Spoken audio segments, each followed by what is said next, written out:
Hi there, it's me, Jordan Van Haslo.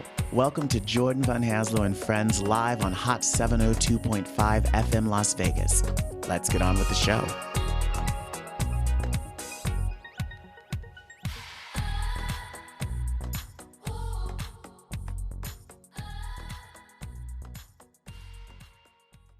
Hello, everybody.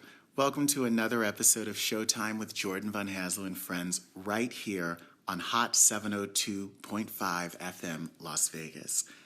Today we're meeting a brand new friend, one who I was fortunate enough to recently have been introduced to through our new producer, Jose.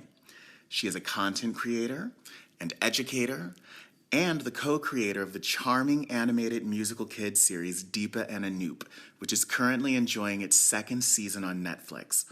I'm so looking forward to getting better acquainted with her and learning more about both her series and her journey as an artist. Ladies and gentlemen, Lisa Goldman. Hi, Lisa. Thank you so much for joining us. Hi, Jordan. How are you?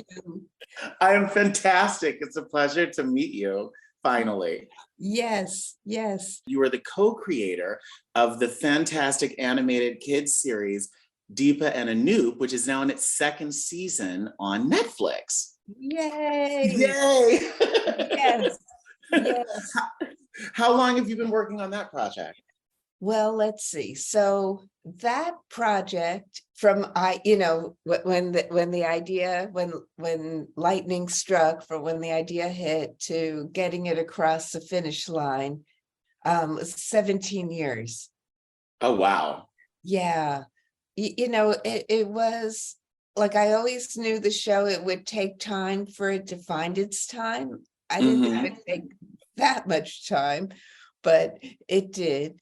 And I just always felt like this is the one to keep pushing. And also because, it took that long because things kept happening at the companies where we would pitch it that really had nothing to do with the show. Like, some went bankrupt, and others like just switched the whole direction of their programming. But we were always very lucky where we were able to get the show back, and so that we could keep on pitching it and trying to sell it and everything. And then finally in 2014, one of my partners and co-creator, Heather Kenyon of Citizen Skull Productions, we were at MIP and we had a meeting with Christopher Kenyon from Mattel, at that time Hit Entertainment, because Mattel owned Hit. And Hit is based in or was based in London, and they had all the preschool hits like Thomas the Tank Engine, Bob the Builder, Angelina Ballerina, all of those shows. And but eventually, Mattel, Hit went away, and Mattel just, of course, acquired that whole library of programs. And so we pitched on a Wednesday, and Friday, Christopher called Heather and said, I want that show. And then, so it took from like 2014, we were in development with Mattel, and they bought the show from us, I think in 2017 or 18. And then in 2020 is when they sold it to Netflix, and but they are also producing it and will do toys when that time comes, and which we're all rooting for and hoping for and praying for.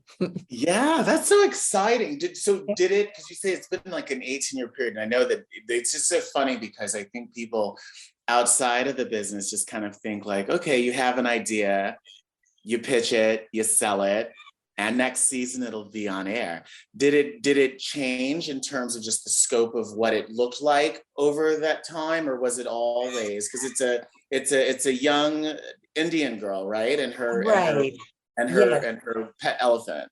Yes, it's an animated preschool show. And So yes, the designs changed from their original designs when we went into, because once you get a development deal or they option your show, you go right into redevelopment again.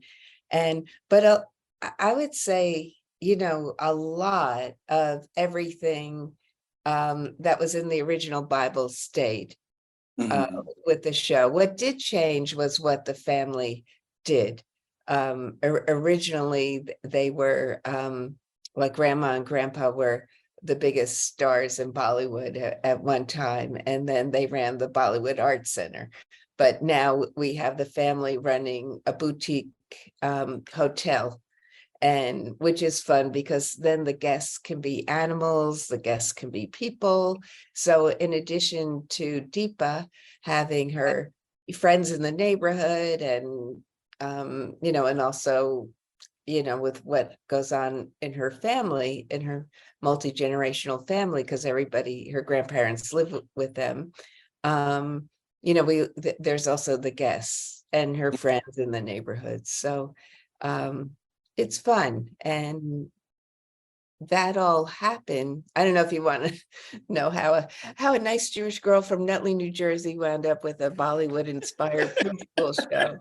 That was actually going to be my next step. How did you get there? Was children's entertainment kind of like where you always were, or where your head always was, or Yeah.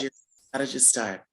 Well, I think I'm an only child who just watched cartoons all the time. So whatever. Yay for only children. I'm an only child too. Oh. It's always about your imagination, right? Like that's what it's like always about. I used to have a colleague who also had an only child, and we had a conversation about that. And I remember because she had brothers and sisters, and she's like, my son's an only child. You're an only child. Did you ever get lonely? And I said, no. I always had my imagination. I had friends down the street. And she stopped and she thought, and she said, you know what? Now that I think about it, my son just sort of makes things happen. He'll walk into the house and like the phone will ring, or he'll walk into the house and like, so anyways, I digress. No, it's true. You do, you create, there's always something to do, and your creativity is just always there. And then you have your friends' families to jump in and out of, and then you always get to go home and have your own room or whatever. I think that's the biggest thing, right? I remember there was a really brief period of time where I was like, oh, I'd love a little brother or sister.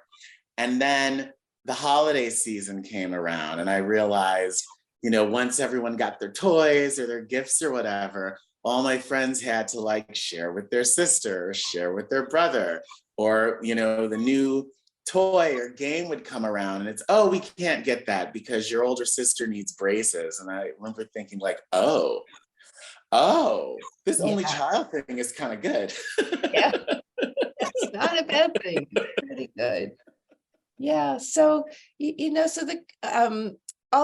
my inspiration just came from being inspired from all those cartoons that I watched, and whatever kind of I created in my head was always animated. So I figured, why fight it and just go with it? So I was always, trying to create animated series. And when I was heading up Women in Animation, the New York City chapter, I was past president of the New York City chapter, not the whole mothership.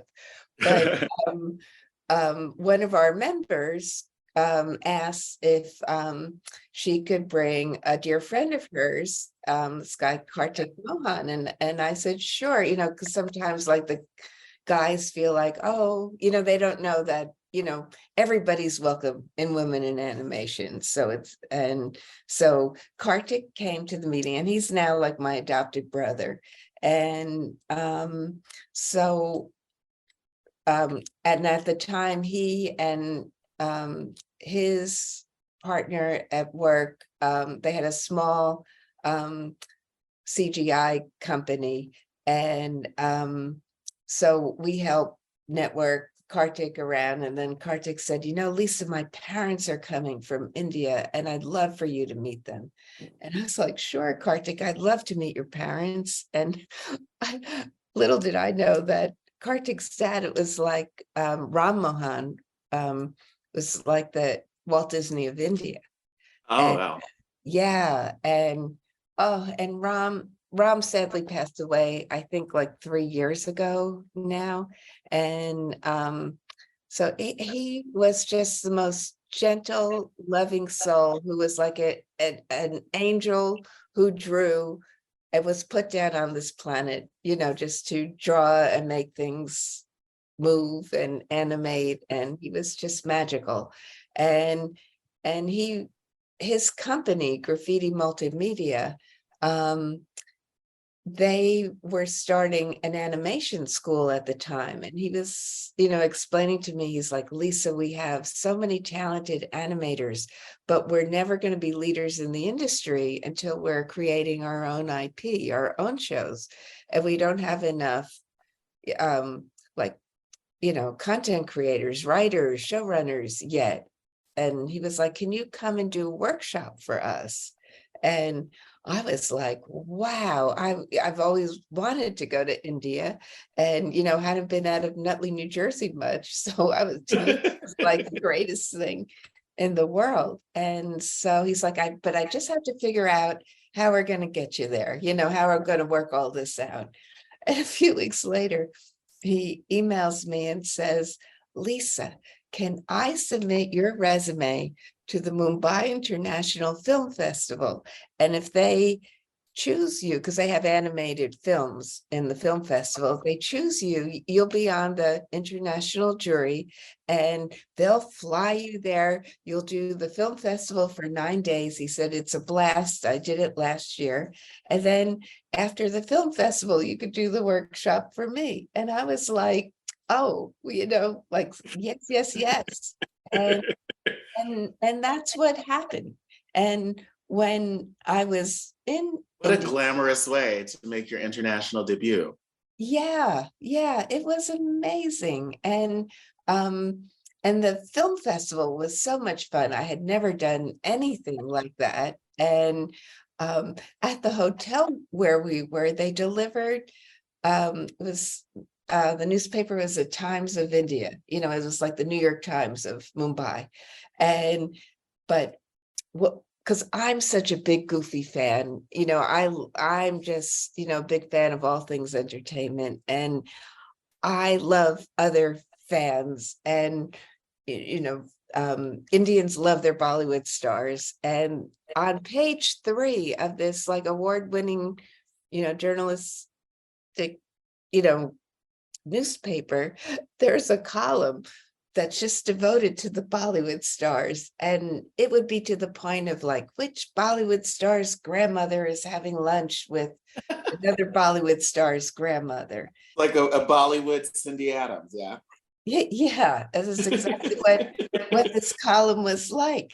And at what restaurant, blah, blah, blah. And, and I couldn't wait to read this every morning. And I kept thinking, like, if you were the little kid in one of these first families of Bollywood, your whole life would truly be like a Bollywood movie. And so that's how Deepa and Anoop was inspired. Originally, it was called Dimple, but we couldn't use the name Dimple because it wasn't clear in everything. All the categories it needs to be clear with to do all the Totally.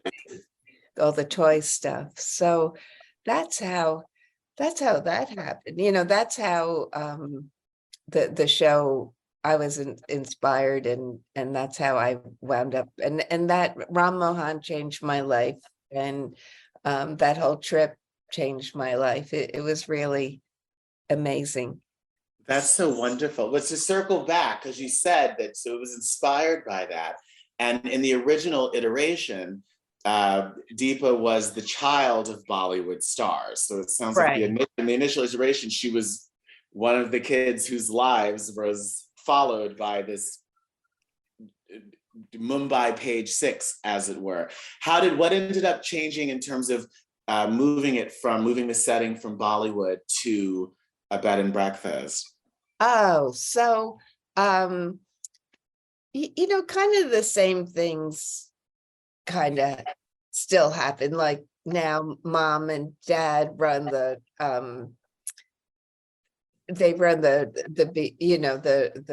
it's called the Mango Manor. So they run the Mango Manor, and grandpa really sleeps all the time. He's always napping and wakes up at key moments. He's a guy of my own heart.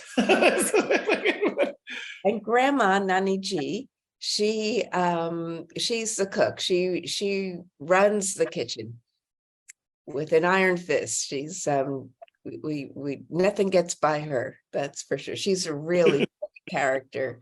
So so it's and there is the music is and it's all Bollywood inspired. There's big song and dance numbers, and there's even a Bollywood wedding, and there's 2 specials that are up now. Yeah. And one is about a Bollywood wedding, and it's a very sweet show. I think everybody who's come on board with this show in whatever capacity that they're working on it has really brought their love and their incredible talents, and has and it's just continued to elevate the show. It's really exciting. Yeah, that sounds very exciting, and congratulations on your success with it. Oh, thank you. Yeah, we tell everybody to watch. We have to keep those numbers going up. Indeed. I'm actually, I want to circle back to that. I'm going to put a pin in that. I want to actually go back to Nutley, New Jersey. So you're a wonderful child, only child, yay, with your wonderful imagination and animation. Let's talk about your journey to India. So what was the first thing that you did in terms of going in? Because I understand that you worked for a time in radio. I understand you've kind of done a variety of things. So talk to me kind of your journey from being that child who's inspired and wants to create and wants to, create for a living. How did you get from there to, well, I guess to this side of the Hudson? Yeah, well, it's a great question, because I grew up from Nutley, New Jersey. We grew up seeing the skyline of New York City, and I always wanted to live in New York City. And my parents went into the city a lot, so I was just always captivated by the city, and I just always knew that I'm going to live here. This is where I'm going to live. And even in my yearbook, it's like my little motto was let's go to the city, or it was something like that. So whenever anybody's like, well, what do you want to do tonight? And I was the one, always, let's go to the city. But I always wanted to be a writer. Sometimes things zigged and zagged a bit, but trying to figure out and make my way to be able to do that and how to do that. And as a script writer, or not narrative, or what type of writer? As script, I always wanted to be a comedy writer and write cartoons, write for the kids in the animation industry, for kids cartoons, kids and family. And it took a while to figure out how to do that, but I was always taking writing classes, working on spec scripts. One day, joined Women in Animation, did all the networking, and Women in Animation was really wonderful because it really connected me to a lot of people. I kind of learned the ropes there and learned what I had to do. I would do meet and greet trips. I go to LA and do a lot of meet and greets, and and eventually, and I wound up, because I always had a day job and was doing the writing on the side and trying to build up my, spec scripts and writing samples. And so I applied for an animation writing class because I thought, this comes to you naturally, like you really need to learn. You should learn how to do it, like really. And so I applied. There was a writing class at Hanna-Barbera Studios at the time. And so I got accepted into that. And so then I did go out to LA for 2 years. Oh, And yeah, and I got my first cartoon there. What was that? Oh, it was the series. It was almost sacrilegious. It was a Pink Panther series, but the Pink Panther talked in that series. Okay. It didn't last long, but I got my first cartoon, my first episode. How did you like LA? I mean, you're back on the East Coast. Like, did you vibe with LA? I did. It took a while, and I decided if I'm going to live out there, I want the beach experience. So I lived in Santa Monica, which I called Santa Harmonica, and I had my day job at the Writers Guild, and I had my my class once a week at night at Hanna-Barbera Studios. And I must say that class was like the most competitive thing I've ever done in my life. I thought, oh, this is going to be so much fun going out there to learn how to write for animation. And people were so competitive. So I just decided I'm going to just keep my blinders on and I'm still going to have fun and, be in the happy place in that class and not worry about if I have an agent or this or that. And, so I was glad I did it that way. Yeah, no, that sounds wonderful. Talk to me more about that. I think that's so wonderful because a lot of the studios I know in like the past couple of years, like Warner Brothers, for example, they were going to cancel. Like they announced, I want to say it was last year, that they were canceling the writers' workshop. But then there was all kinds of uproar from both the guild and also from just the general public, and they brought it back. Talk to me just about being in a program like that is sponsored or ran by, again, you want to work in animation. Hanna-Barbera is like the cream of the crop. Yeah, it was amazing because the teacher of that class, what was so brilliant with what she did, and actually I copy that format in the classes I teach, is like, she would teach us whatever we were learning about, in terms of how to write scripts. And then the last hour, she would always bring in a speaker. She would bring in a showrunner. She would bring, one time she even brought in, wait, I can't remember if it was Hanna or Barbera at the time, but she brought in one of them, and Fred Seibert was like the president of Hanna-Barbera then, and he came in and he remembered me from Viacom and the Comedy Central or whatever what their comedy channel was called at the time. And so she brought in all these, different head writers so that you left that class like with an A-list of contacts.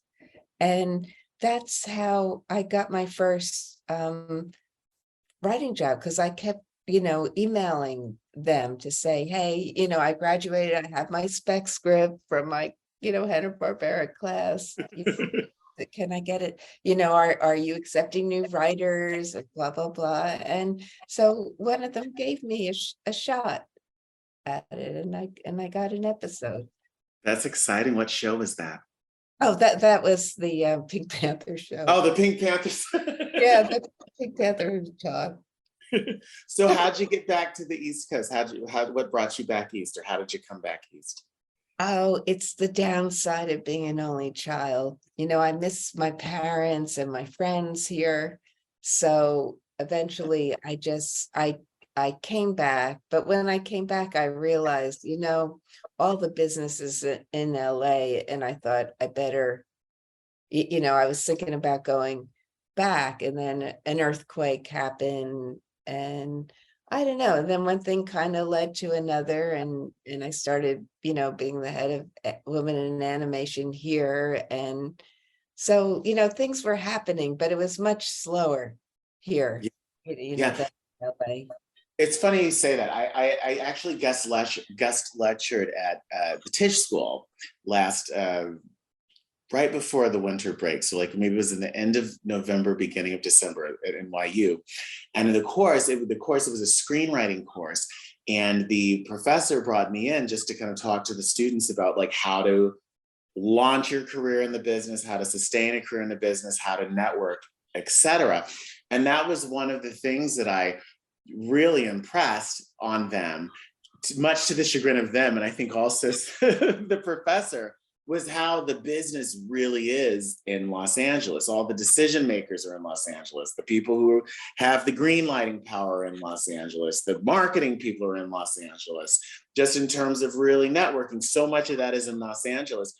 Talk to me, having been in Los Angeles and now being in New York and spending much of your career in New York, did you find yourself at like a handicap not being in the thick of it at Los Angeles and being able to network, and you're like, oh, I saw you at the grocery store last Wednesday, those types of. Yeah, yes, because you miss out on those kinds of things. But it seemed like it was a handicap, and things were happening more slowly for me here. But then things hit a point where they weren't, where I was still, where I was getting work. It seemed like we were always in a place where a development deal was going to happen with Deepa Anoop. That was Dimple at the time. So like enough was going on where I still felt like I was really in the heart of the business, and I got very connected through heading up Women in Animation here. I made it a point to be connected with everybody. Mm-hmm. Yeah. So, and then I was going to the markets, to MIP and Kidscreen. So, there I was networking with people, and but I had to really make sure I was staying connected with people. Absolutely. Speaking of the markets, just for those in our audience who aren't necessarily in the industry, talk to us about MIP, and can you tell us a little bit about what MIP is and what goes on at the MIP conference? Yes, so MIP takes place in Cannes, France, and Oui. and it's like the world descends upon this beautiful little town for that has the most beautiful it's like their Javits Center, and it's called the Palais, I think, and all the meetings take place at these fabulous hotels on the main street, which is like one side it's the ocean and the beach, and then it's the hotels, and it's pretty wild. Like the first time I went, like I couldn't believe how, because most of the meetings were happening at cafes and different places, and people are grabbing chairs, and I think people were even following development people into the restrooms. read my script. That makes me think of, I remember Oprah Winfrey saying, like, the moment she realized she was famous, she was in a restroom and somebody like stuck a piece of paper underneath the stall and asked her for her autograph. Oh goodness. Like, read my script, please. Read my script. So, and I think MIPCOM happens 2 times a year, in October and then again in the spring. But MIP Junior, which happens in October, and that's for like the kids shows. But there's also grown-up TV shows, going on at the same time. And then so there's MIPCOM and MIP Junior if you're interested in kids and family. And then there's Kidscreen, which used to be in New York, which is the kids and family entertainment market, where shows are bought and sold. And it used to be in New York, and it would happen just before Toy Fair, because they figured a lot of the same people, had, and people come from all over the world. So that made a lot of sense. But then people got tired of it. Always happens over Valentine's Day, and for several years it would just always there'd be a blizzard. So I think there were a lot of complaints, and then they moved it to Miami. There you go. Yep, and it's been in Miami for a long time, but I think this is going to be the last year it's going to be in Miami, and it hasn't been announced yet where it's going to move to. Oh, I wonder what that's about. Hopefully, I'm sorry, I didn't mean to interrupt you. Continue. No. Go ahead. No, I just said I wonder what that's about, and hopefully it'll be someplace that people want to go. So too. I hope so too. Well, so in mind of going to the markets, right? Because a lot of folks, especially folks who want to get into the business, right? They say like, oh, MIP or, Sundance, all of these markets, right, where everybody in the business goes to for these periods of time. A lot of folks go there, not necessarily, I think, understanding that the whole point of these things is to sell and buy. So from your experience, just in your time as a content creator and as somebody who has, sold your properties and tried to sell your catalog, what do you think is the how do I say this? Like, at what point do you think it makes sense for somebody to attend one of these conventions? And what do you think is the best way to make the most out of these conferences? Yeah. So I think, Kidscreen might be the better first choice, or first time market to go to, because there's a lot of great programming where so if you're new to the business, you learn a lot about the business. There's a lot of great presenters and just presentations going on, and there's things with like they have 30 minutes with the head of development at Disney Junior and at all the different companies. So it's a really great way to learn about the business, and also to learn who the people are who you want to try to meet and connect with, to bring your stuff to. And so I think that's a good one.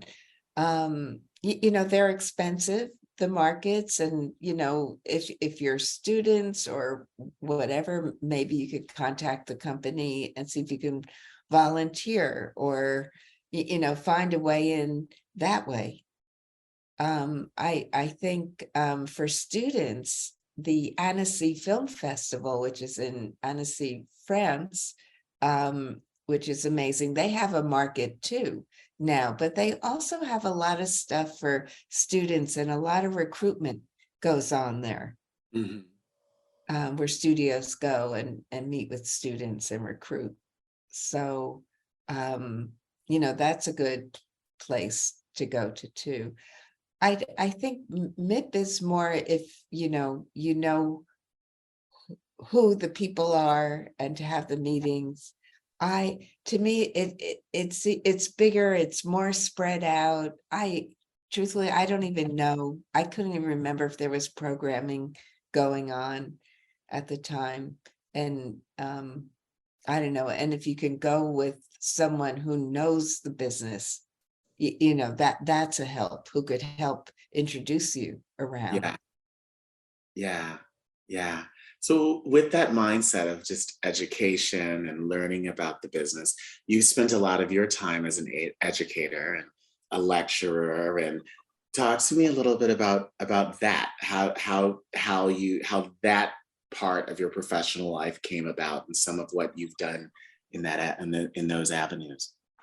Oh, you know, I love teaching. I've taught at SVA, and now I'm at Montclair State University in New Jersey, and they have a little mini but mighty animation department, and those students like they're like the little trains that could, you know, they just keep they feel like the underdogs, you know, compared to the bigger art schools.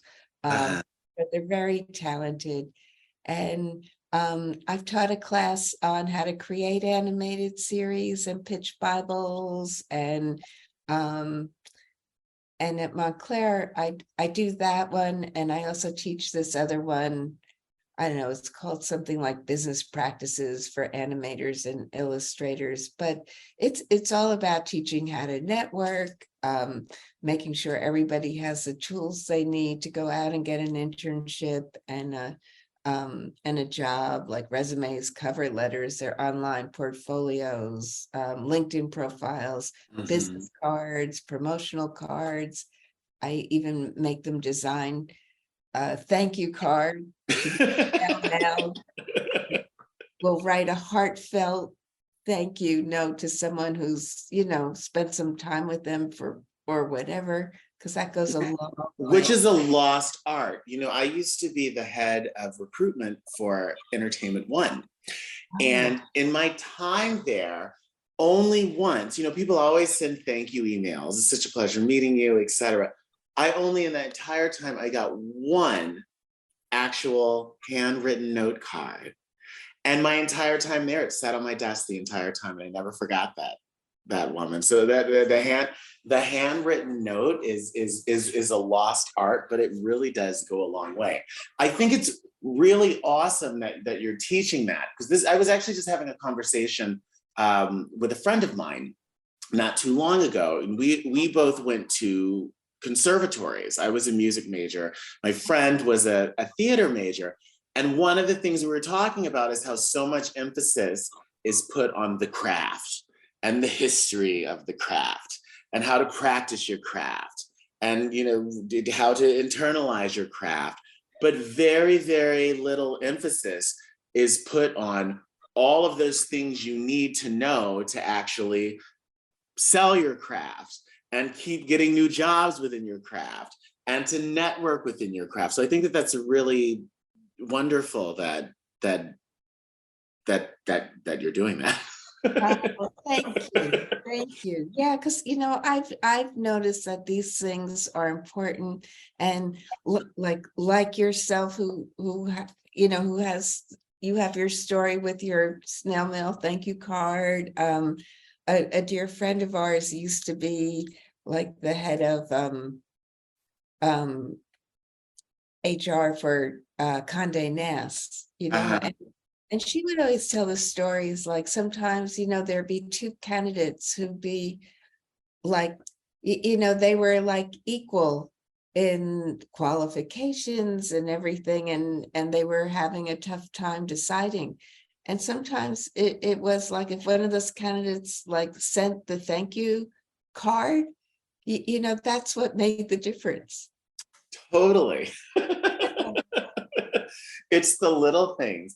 I think that's the funny thing, how when you think about being a content creator, how the creative aspect, if you just think about like, you know, 100% of your time, the creative aspect, I think in many ways is almost like the smallest percent of that 100%, because there's the networking, the following up, the marketing, the creating your business cards, as you say, the keeping the phone calls, the keeping your lists of who you're supposed to talk to, keeping up with, the trades and who are the people you need to know and who's where and who's who.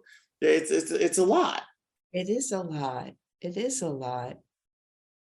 And they don't know, they're so busy trying to get through their classes and pass them and learn all this stuff, like you said, and they just have no idea of what they have to do to really get it out. And it's all about them, it's because I guess, it's such an equal, not equal, but kind of like an equal playing field in terms of everybody, has only a certain amount of experience, so it's really all this personal stuff that really sets you apart. Who you are as a person. This is what sets you apart. This is true, right? Because when even just the people that you choose, like the people that you choose to work with or partner with on projects or whatever, you can be really, really talented. But at the end of the day, it's like, do I like you? Because if I don't like you, we're not gonna partner successfully together. That's true. That's so true. Jordan, I'm gonna have to bring you in to be a speaker. I'm totally down. I'm right here in New York, so whenever you would like, I'm totally down. Oh. So you're in the second season of this fantastic show on Netflix that's taken all this time, and now it's here. Talk to me about what else you're working on. What's next? What would you love to see happen next? What do you have percolating in your percolator, your creative percolator? Okay. Yeah.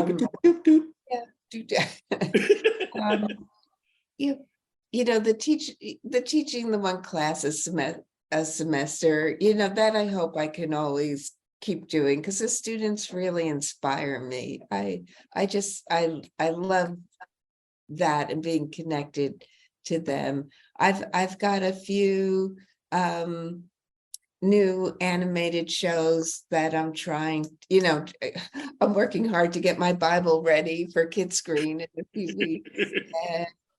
And, hoping that maybe, I can do it again. And, or, whether it's an animated series or I'm very kind of taken with the whole podcast idea.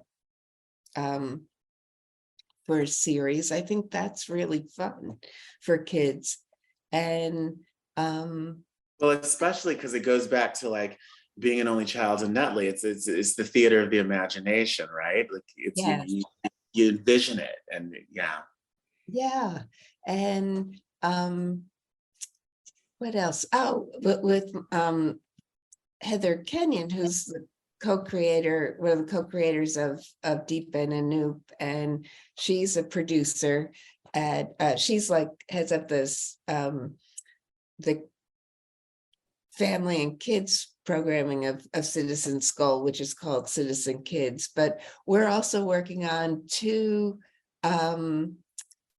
unscripted reality shows that we're trying to sell. We have two of those, hoping maybe something will happen with those. And so unscripted shows for kids? No, for grown-ups. Okay. and I'm writing I'm thinking the Real Housewives of Romper Room or something. Yes. There's a series. And what else? I'm working on it, and I'm just making this a priority. I'm working on a dark comedy for, not for kids. Yeah, So those are the things I'm working on. And I'm also my partner, who I've been with for, I think it's 26 years now, we started a business. We co-founded a business. It's a culinary travel company called Tour de Forks. And I love it. Yeah, we do groups with celebrity chef Anita Lowe. And because she used to have a restaurant in the city called Anissa. And I remember Anissa. Yeah. So Anita, she had a Michelin star, I think, for 9 of those years. And, she's done all those cooking shows and stuff. So when she closed the restaurant, she loves to travel and she loves to teach. So we do our groups with her because she's got a huge following who just love to be with her. And then, so we do those groups with her. And then Melissa does plans, helps people plan their trips. If you're a solo traveler or with this, you want to travel with some friends or families or couples or, whatever, she'll do your trip for you. And is this globally or just stateside or? Globally, Okay. within the US and internationally. So that's fun. And that to me too is all of, because we really believe the best way to find out the culture and the history of a place is through its cuisine and time-honored traditions. And so, we're all about that. And, we just love the stories of everybody has such passion. You meet like the cheesemaker whose family's been doing this for like hundreds of years. And it's just so fabulous. And we have great experiences, and food's such a great common denominator. 100%. 100%. And like you said, it teaches you so much about the history of a place. It teaches you so much about how people interact with each other. I used to have this friend, this crazy lady here in New York. Her name was Susan Cunningham. And she used to own a boutique back in the 70s called, it was called Madonna. It was like in the East 60s somewhere. But I remember I used to hang out with her and she was so funny and so wonderful. But I always remember her saying, food is love. Like, someone offers you food, it's like an extension of themselves. It's an extension of, who they are. It's an extension of, how, like, you don't offer food to someone you can't stand. That's true. That's true. Yeah. And I think a lot more people would find a way to, I don't know, to hear each other if they're breaking some bread together, Exactly. Have you been on any of these trips that you all facilitate? Yeah. So on the groups, so it will, so of course Anita is there, and sometimes her partner is there, who's also now Mary's a Michelin star chef too at the Musket Room in the city. And so, but sometimes Mary comes on the trips, and so Anita does, of course, and then it will be my partner Melissa and myself. Either both of us will go, or one of us. We have to divide and conquer because we have our little dog who can't be alone. Oh yes, tell us about Lulu. So Lulu is a rescue and Lulu's deaf. Yeah, Lulu is deaf and she's a fox terrier, and that was Melissa had that made for me for my birthday. The illustration behind me. And she's a smooth hair fox terrier, and she's just so sweet, but she has severe separation anxiety. And so we are attending Cold Nose College, and our trainer, Rachel Thornton, is so wonderful. She's in Mississippi. And they help people all over the world who have dogs with severe separation anxiety. And it's this whole desensitization process. We've been at this now for like 52 weeks. I guess we've just made a year.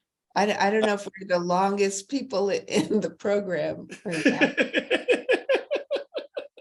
But Lulu has done 126 minutes alone. Oh, wow. Yeah, so we're getting there. You're getting there, little by little. Little by little, but she's Poco a poco. Yeah. So she's so cute.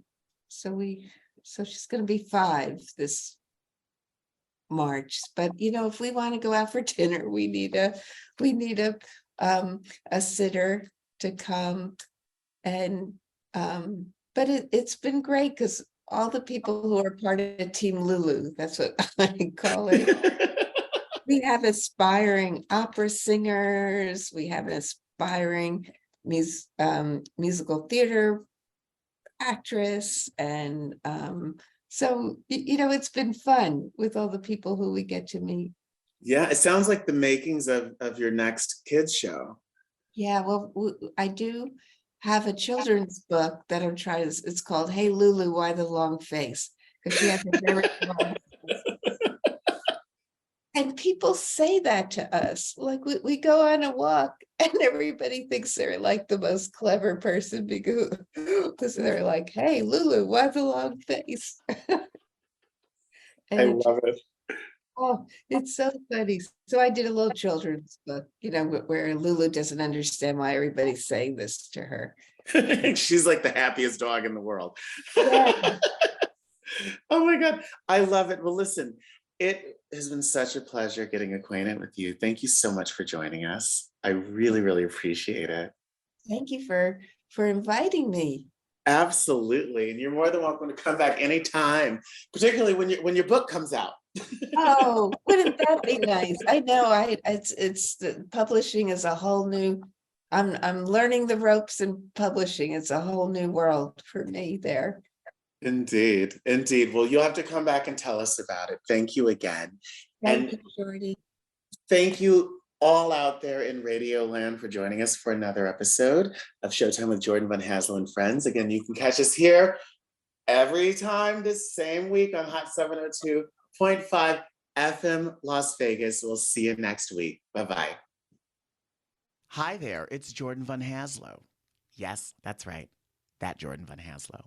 I don't know if you know this, but everyone's favorite radio show and podcast is now available on Spotify. That's right. Showtime with Jordan Van Haslo and Friends, my weekly one-on-one chat with some of the most interesting people I know from the entertainment and the arts communities, can now be streamed on Spotify. That's right. I share real estate with Michelle Obama. Click the link and be sure to subscribe.